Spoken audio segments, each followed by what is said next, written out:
என்னுடைய 3வது ஆட்சி காலத்தில் இந்தியா 3வது பெரிய பொருளாதாரமாக மாறும் என்று பிரதமர் மோடி தெரிவித்துள்ளார்.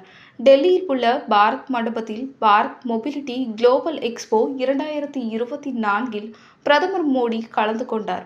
அப்போது உரையாற்றிய பிரதமர் மோடி, இந்த அற்புதமான நிகழ்வை ஏற்பாடு செய்ததற்காக நான் வாகனத்துறையை வாழ்த்துகிறேன் என்று கூறினார்.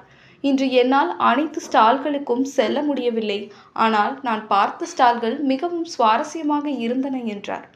இதெல்லாம் நம் நாட்டில் நடப்பது நமக்கு மகிழ்ச்சியான தருணம். நான் இதுவரை கார் வாங்கியதில்லை, அதனால் எனக்கு அது குறித்த அனுபவம் இல்லை.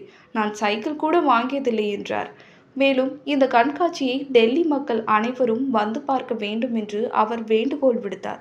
எனது முதல் பதவிக்காலத்தில் நான் ஒரு உலக அளவிலான மொபிலிட்டி மாநாட்டை திட்டமிட்டிருந்தேன். எனது 2வது பதவிக்காலத்தில் நான் நிறைய முன்னேற்றம் காணப்படுவதை காண்கிறேன்.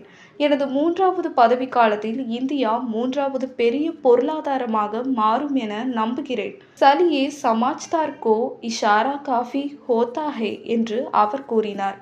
இன்றைய பாரத் வரும் 2047க்குள் விக்சித் பாரத் என்ற நிலைக்கு முன்னோக்கி நகர்கிறது. இந்த இலக்கை அடைய மொபிலிட்டி துறை முக்கிய பங்காற்றப் போகிறது. செங்கோட்டையின் அரண்களிலிருந்து யாஹி சமை சாஹி சமை ஹை என்றேன். நாட்டு மக்களின் திறமையால் நான் அந்த வார்த்தைகளை உச்சரித்தேன். இன்று இந்தியாவின் பொருளாதாரம் வேகமாக விரிவடைந்து வருகிறது.